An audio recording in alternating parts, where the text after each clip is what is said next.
Assalamualaikum warahmatullahi wabarakatuh. Innal hamdalillah nahmaduhu wa nasta'inuhu wa nastaghfiruh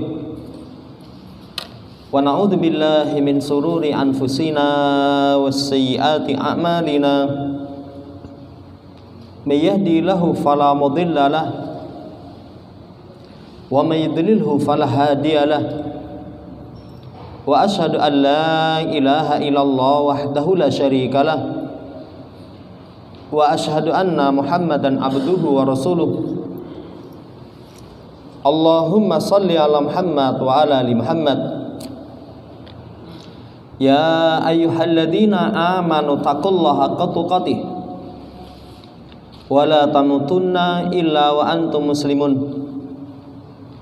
Ya ayuhan nasu taqu rabbakumul ladzi khalaqakum min nafsin wahidah wa khalaqa minha zawjaha wa batha minhuma rijalan katsiran wa nisaa'a wa taqullaha alladzi tasaaluna bihi wal arham innallaha kana 'alaikum raqiba. Ya ayyuhalladzina amanu taqullaha wa qulu qawlan sadida yuslih lakum a'malakum wa yaghfir lakum dhunubakum wa may yuti'illaha wa rasulahu faqad faza fawzan 'azima. Amma ba'd, fa inna ashdaqal hadithi kitabullah wa khairal hadi hadi Muhammadin sallallahu alaihi wasallam wa syarrul umuri muhdatsatuha fa inna kulla muhdatsatin bid'ah wa kulla bid'atin dhalalah wa kulla dhalalatin finnar. Ma'asyiral muslimin rahimani wa rahimakumullah, melanjutkan pembacaan kita dari kitab Aqidati Tauhid. Kita masih di pasal pemahaman kata Rabb dalam Quran dan Sunnah dan penggambaran umat-umat yang sesat. Masuk pada poin yang kedua dalam penggambaran umat yang sesat di halaman Sabi'ah wal Isrun 27. Berkata Asy-Syaikh Shalih Fauzan hafizallahu taala, khalaqallahul khalqa mafturina ala tauhid. Allah Subhanahu wa taala menciptakan makhluk itu difitrahkan di atas tauhid. Wa ma'rifata rabbi al-khaliq subhanahu. Makhluk itu diciptakan mengetahui Rabb pencipta, zat yang maha suci. Sebagaimana kata Allah Subhanahu wa taala, fa'aqim wajhaka lid-dini hanifah fitratallahi allati fataran nasa 'alaiha la tabdila li khalqillah. Kata Allah Subhanahu wa taala, maka hadapkan wajahmu kepada agama yang hanif, lurus, yang merupakan fitrah Allah, yang Allah fitrahkan manusia di atasnya. Tidak ada perubahan bagi ciptaan Allah Subhanahu wa taala. Ayat ini saudara yang saya hormati, semua manusia itu asalnya difitrahkan di atas tauhid. Dan kemarin sudah disampaikan, kesirikan itu datangnya tiba-tiba. Artinya setelahnya itu nanti yang akan mempengaruhi, atau nanti juga akan diterangkan oleh beliau. Demikian pula yang menunjukkan manusia itu difitrahkan di atas tauhid di surat Al-A'raf ayat 172. Kata Allah, wa id ahada rabbuka min bani adam min duhurihim dzurriyyatahum wa ashhadahum ala anfusihim alastu bi rabbikum qalu bala syahidna. Dan ingatlah ketika Tuhanmu itu mengambil kesaksian dari Bani Adam, dari atas mereka, keturunan mereka, kemudian mereka mempersaksikan atas diri mereka sendiri. Kata Allah, bukankah aku Rabb kalian? Bukankah aku sesembahan kalian? Mereka memberikan kesaksian bala syahidna. Tentu wahai Allah, maka kami bersaksi atas itu. Jamaah yang saya hormati, manusia asalnya ditetapkan di atas tauhid fitrahnya. Maka fal iqraru bi rububiyatillahi wa tawajjuh ilahi amrun fitriyun. Amrun fitriyun. Pengakuan rububiyah Allah. Allah pencipta, pemilik, pengatur, pemberi rizki. Jamaah yang saya hormati, rububiyah Allah, menghadapkan hanya kepada Allah, itu satu perkara yang fitri. Itu semenjak lahir, kalau tidak ada yang mengubah, saudara yang saya hormati, orang akan tetap mengakui seperti itu. Sementara kesyirikan itu hadisun tarik, yang tadi sudah kita singgung. Kesyirikan itu kejadiannya tiba-tiba, tidak secara asal. Makanya kata Nabi SAW, kullu mauludin yuladu alal fitrah, fa'abawahu yuhawidanihi au yunasiranihi au yumajisanihi. Setiap anak yang dilahirkan di atas fitrah, fitrah tauhid. Ya. Kemudian kedua orang tuanya itu yang menjadikannya Yahudi atau Nasara atau Majusi. Jamaah yang saya hormati, syahid dari hadis ini berarti semua anak lahir di atas fitrah.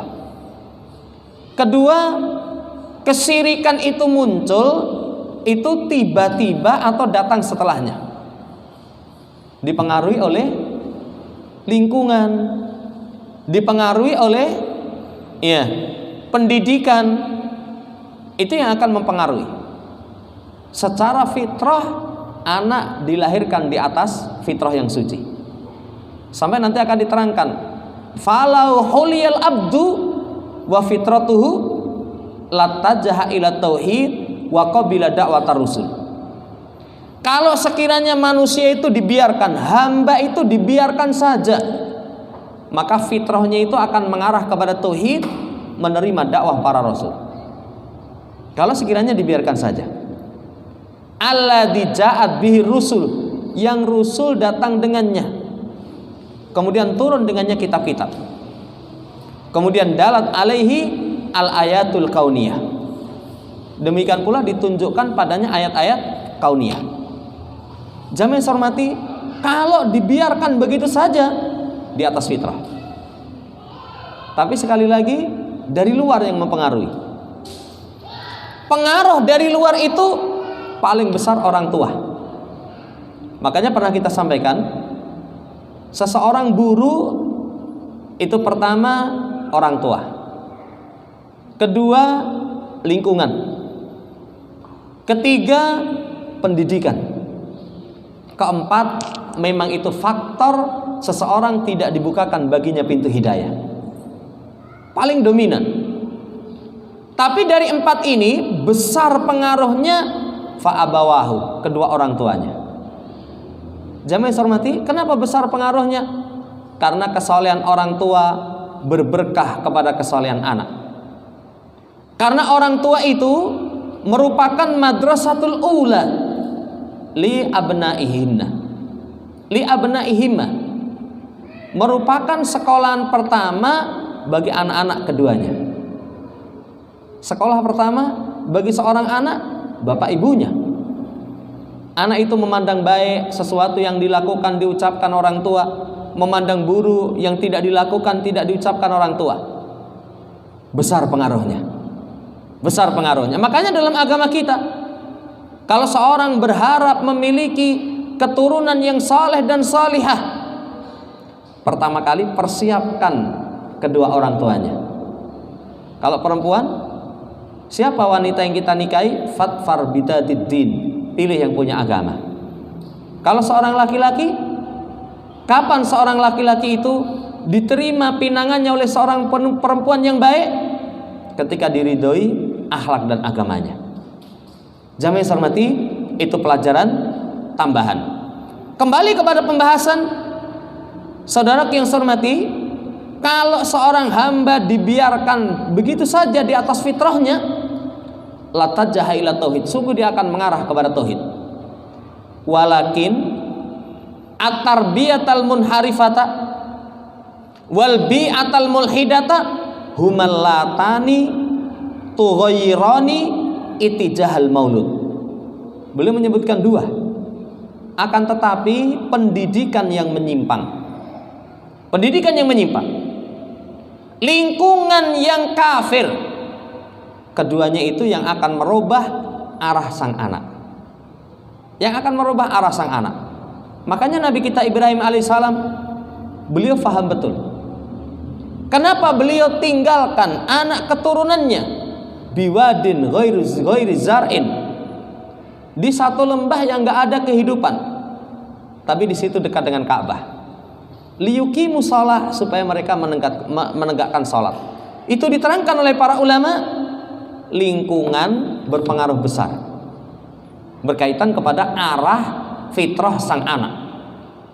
Dua perkara ini, at-tarbiyah al-munharifah wal bi'ah al-mulhidah, itu yang merubah arah anak.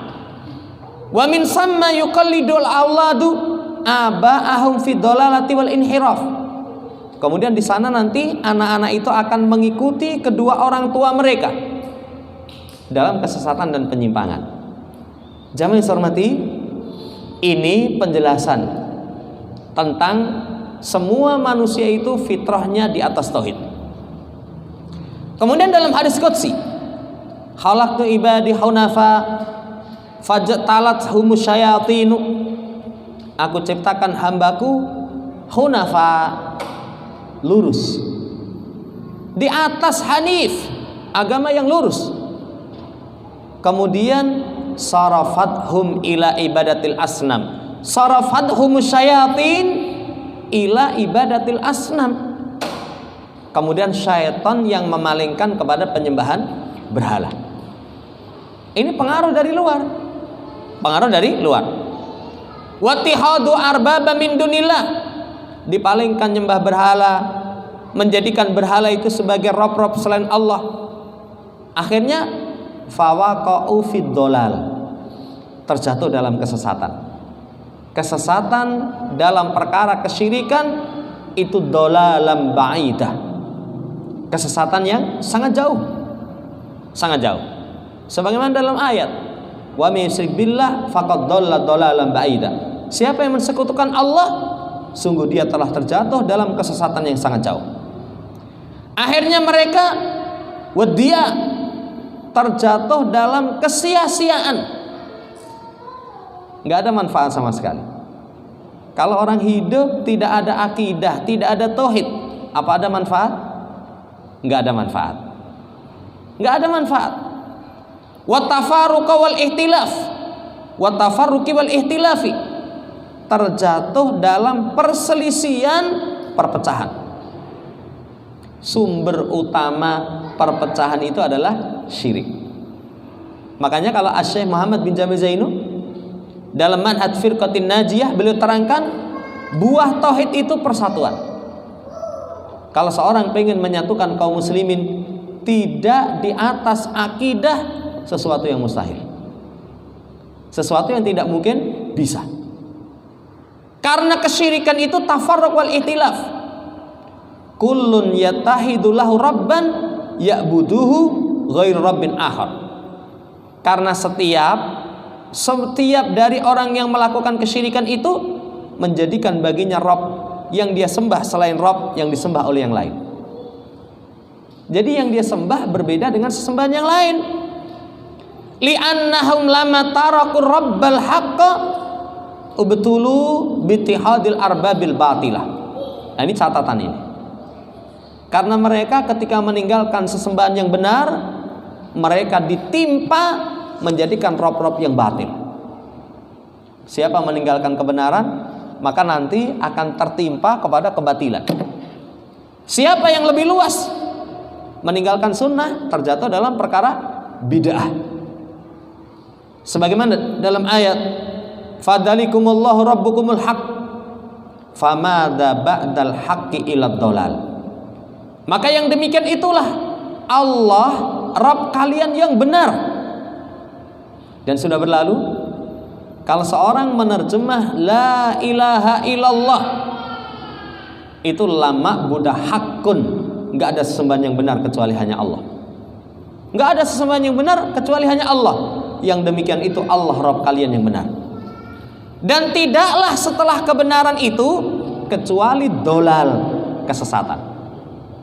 Dan nggak ada kesesatan yang lebih bahaya, lebih jauh dibandingkan sesat dalam perkara tauhid. Saudara yang saya hormati, kemudian diterangkan kembali, wad-dolalu laisa lahu haddun wala nihaya wa huwa lazimun likullin man a'rada an rabbil haqqa. Namanya kesesatan itu nggak ada batasan, tidak ada akhirnya. Konsekuensi bagi setiap orang yang berpaling dari sesembahan yang benar. Sudah, orang itu kalau nggak nyembah Allah sesat. Yang kesesatannya itu laisa lahu had wala nihaya. Nggak ada batasan, nggak ada akhir. Kesesatan yang sangat jauh. Allah Ta'ala. Kemudian dibawakan ayat Allah, a'arbabun mutafarriqun khairun amillahul wahidul qahhar ma ta'buduna min dunihi illa asma'an sammaitumuha antum wa aba'ukum ma anzalallahu biha min sultan. Apakah sesembahan yang bermacam itu lebih baik? Atau Allah Al-Wahidul Qahhar, Zat yang Maha Esa lagi Maha menundukkan? Ini pertanyaan gak butuh jawaban. Kalau ditanya apakah sesembahan yang bermacam itu lebih baik daripada Allah yang Maha Esa lagi Maha menundukkan, jawabannya lebih baik Allahul Wahidul Qahhar.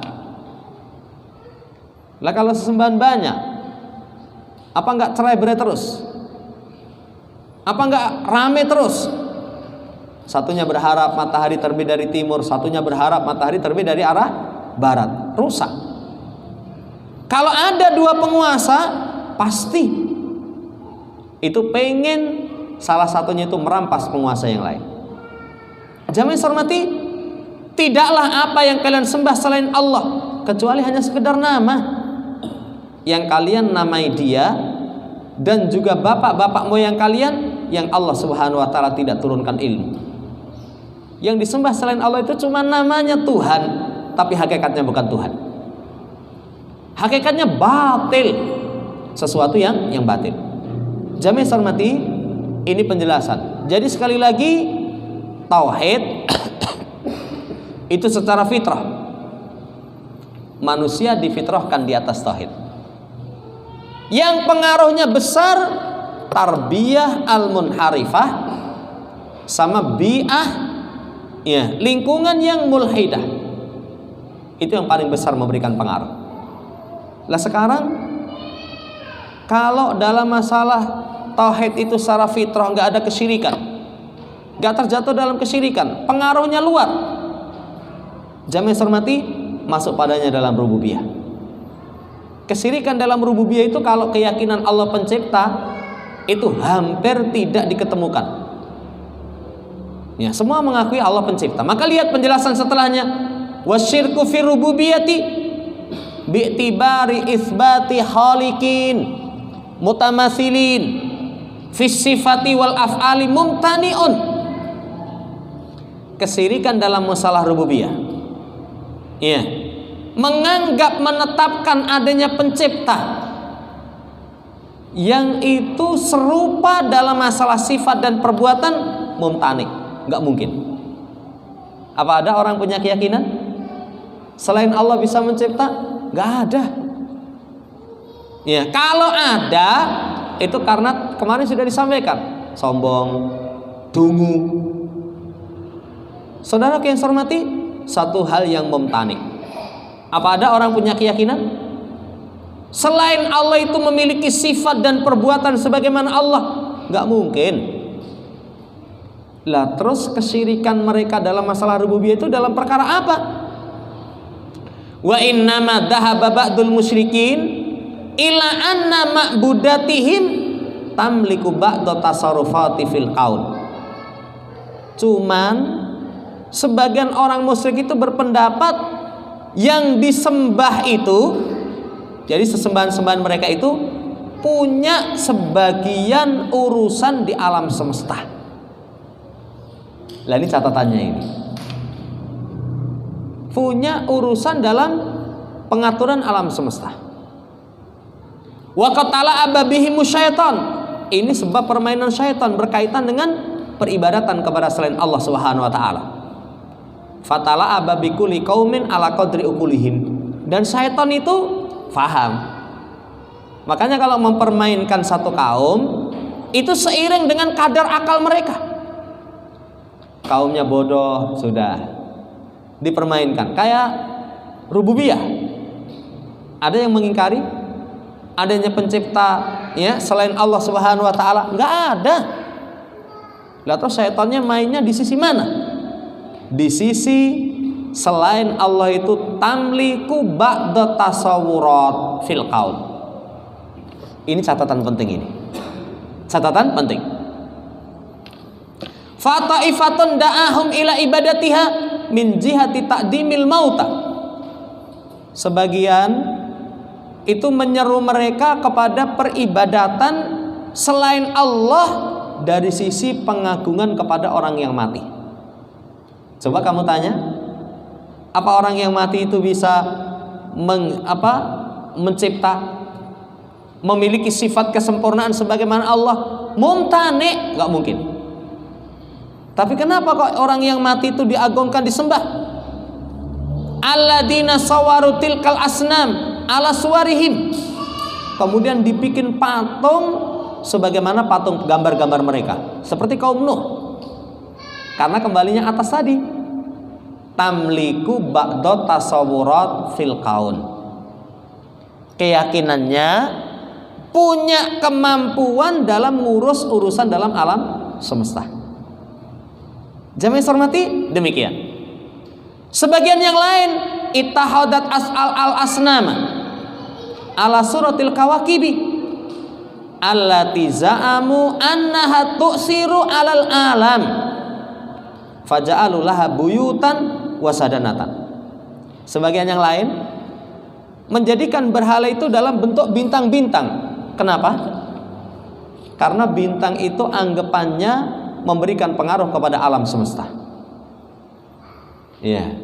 Jadi keyakinannya kalau muncul bintang ini, kalau saya kecil, anggere ketok lintang kemukus, ya, wah harap nopo ini.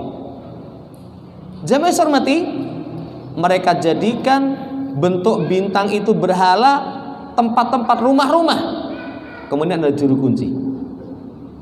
Saudara yang hormati, kembalinya kepada tadi, punya kemampuan sebagian urusan di alam semesta. Wahtalafu fi ibadatihim lihadil kawakibi. Mereka pun berselisih dalam peribadatan mereka kepada bintang-bintang. Ada yang menyembah matahari, ada yang menyembah bulan, ada yang menyembah selain keduanya dari bintang-bintang yang lain. Hatta banau laha hayakil likuli kaukabin minha haikal yahusuhu. Sehingga mereka bangun untuk bintang itu bentuk-bentuk. Setiap bintang darinya itu ada bentuk khusus. Ada yang menyembah api, mereka majusi. Ada yang menyembah sapi, kama fil Hindi, sebagaimana di India. Coba kita tanya, apa sapi itu bisa bikin mencipta? Apa punya sifat kesempurnaan sebagaimana Allah? Mumtani. Nggak punya kemampuan. Tapi keyakinannya sapi itu punya kepemilikan sebagian urusan di alam semesta.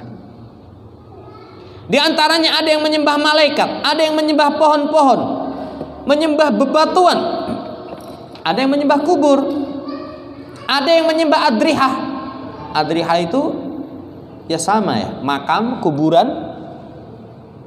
Wa kul hada bisababi anna haula itu sawaru fi hadil asya syai'an min khasaisir rububiyah. Semua ini dengan sebab mereka ini digambarkan pada sesuatu-sesuatu dari kekhususan sifat rububiyah. Jamaah yang saya hormati, demikian. Wa minhum may yas'amu an hadil asnama tumassilu asya'a ghaibatan. Ini poin yang kedua sekarang. Kalau poin yang pertama diwujudkan dalam bentuk berhala, yang berhala itu ini wujud matahari, bulan, bintang-bintang, nama-nama orang soleh. Kalau yang kedua, wujud berhala itu diyakini ada sesuatu yang gaib. Ya, itu cuman patung. Di situ ada yang nunggu. Keyakinannya ada yang nunggu. Kayak dulu di mana itu ada bikin bangunan tinggi, setelah bangunan tinggi itu di pucuknya dikasih kursi, kasih bentuk kursi. Itu sama anak-anak itu dilempari, kursinya ambruk, nesu. Karena anggapannya kursi itu adalah tempat duduknya yang mereka sembah rutin setiap pagi setiap sore. Gak kelihatan, tapi mereka yakini di situ ada asya'a ghaibah. Sebagaimana ucapan Ibnu Qayyim, wada'us sanam inna makana fil asl ala saklin ma'budin ghaibin. Kata beliau, meletakkan berhala itu hanya saja keadaan secara asal itu bentuk yang disembah yang gaib. Jadi ini cuman sekedar penampakan. Yang saya tuju di balik patung ini. Faja'alu sanam ala saklihi wa hayatihi wa suratihi. Mereka jadikan berhala itu sebagaimana bentuk, rupa, gambarannya.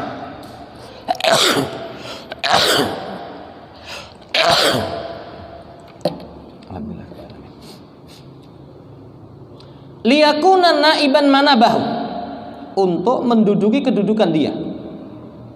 Wa qa'iman maqamahu, sama ini. Wa illa faminal ma'lum anna aqilan la yanhutu hasabatan aw hajaran biyadihi summa ya'taqidu annahu ilahuhu wa ma'buduhu. Maka kalau enggak seperti itu, sudah dimaklumi orang yang berakal enggak mungkin mahat kayu, mahat batu dengan tangan, setelah itu diyakini ini Tuhan saya. Waras mas, kan nggak mungkin kalau orang berakal. Tapi keyakinannya apa? Ini cuman penampakan yang dohir. Di balik ini ada sesuatu yang gaib. Ono sing nunggu ini. Saudara yang saya hormati, kama anna ubadal kubur qadiman wa hadisan. Sebagaimana penyembah kubur dahulu maupun sekarang. Yas'amuna anna haula'il amwat yasfa'una lahum wa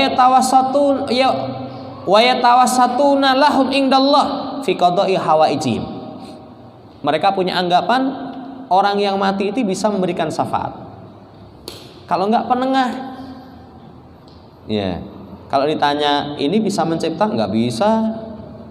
Ini memiliki sifat kesempurnaan sebagaimana Allah, enggak punya. Tapi kenapa kamu sembah? Coba kembali kepada awal tadi. Tamliku ba'da tasarrufati fil kaun. Tapi mereka itu punya sebagian urusan dalam alam semesta. Dijadikan perantara. Persis zaman dahulu itu. Kalau punya kebutuhan, mereka datang ke pekuburan itu. Ketika ditegur jangan sembah kuburan, enggak. Mana budum illa liyuqarribuna ilallahi zulfa. Tidaklah kami menyembah mereka kecuali supaya mereka itu mendekatkan kami kepada Allah Subhanahu wa taala sedekat-dekatnya. Ini wasilah saja. Sekedar sebagai perantara. Kemudian dalam ayat yang lain, wa ya'buduna min dunillah ma la yadurruhum wa la yanfa'uhum wa yaquluna haula'i syufa'auna indallah. Mereka sembah selain Allah. Mereka yakin selain Allah itu tidak bisa menolak madarat, tidak bisa mendatangkan manfaat. Lah kok disembah? Ini perantara kami di sisi Allah. Saudara yang saya hormati, ini yang kedua. Ini yang kedua. Jadi yang pertama itu menyembah bintang-bintang atau orang soleh diwujudkan berhala. Yang kedua, keyakinan berhala itu di situ ada sesuatu di baliknya. Ini hanya sekedar penampakan. Yang ketiga sekarang, musyrikin Arab, Nasara digambarkan dalam sesembahan mereka itu anak Allah. Anak, kalau nyembah anaknya nanti apa-apa minta kasih sama bapaknya. Waliyadubillah. Mereka menyembah malaikat dengan keyakinan banatullah, anak perempuan Allah. Nasara menyembah Al-Masih dengan keyakinan anak Allah Subhanahu wa taala. Waliyadubillah bima yaqulun. Kita berlindung kepada Allah dari apa yang mereka ucapkan. Jamaah hormati, ini penggambaran rububiyah dalam bentuk-bentuk yang sesat. Hati-hati ini. Intinya 3 itu tadi. Nanti akan diterangkan bantahannya. Ada bantahan umum, poin pertama. Ada bantahan yang nyembah bintang, poin kedua.